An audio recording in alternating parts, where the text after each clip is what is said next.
Hello friends, good morning. আশা করি খুবই ভালো আছো। তো আমরাও ভীষণ ভালো আছি। এই দেখো আমার একটা ছেলে, ও এখন চলে যাবে, বাড়িতে এসেছিলো এটা আর কি। তো আমি এখন যাব মার্কেটে, আমার কিছু মাল স্টকে কমে গেছে তার জন্য। আর এখানে দেখো একটা অনুষ্ঠান হচ্ছে, দেখতে পাচ্ছ?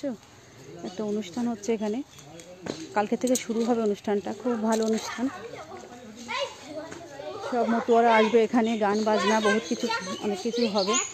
এই যে আমার ছেলে এবং আমার দুই ছেলে খেলা করছে এখানে, চান করেনি তার জন্য ডাকতে এসেছি।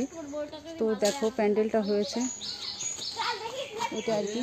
তো আমার স্টকে মাল ফুরিয়ে গেছে বলে আনতে যাচ্ছি, কিন্তু এতটাই রোদ উঠে গেছে যে আমার নিজের বাড়ির থেকে কষ্ট হয়ে যাচ্ছে, এমনই ব্যাপার। হাজব্যান্ড একটু ঘুমিয়েছে, তাও এক্ষুনি উঠবে, বললাম রেডি হয়ে যাও, তো উঠে যাবে, অসুবিধা নেই, কিন্তু আসতে সন্ধ্যা লেগে যাবে।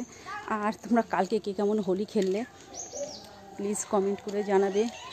আমি দেখো হোলি অরিজিনালি খেলিনি, একটু হোলি মেখে ভিডিও করেছিলাম। আর তোমাদের তো হোলির দাগ দেখতে পাচ্ছি এখান থেকে, এখনও মোছেনি। যাই হোক, আজকেও কিছুটা খেলা বাকি আছে, কালকে দোল ছিল, আজকে অরিজিনালি হোলি। তো খেলে টেলে ঠিক সব ক্লিন করে নিও আর কি। দোকানে চলে এসেছি বলতে বলতে।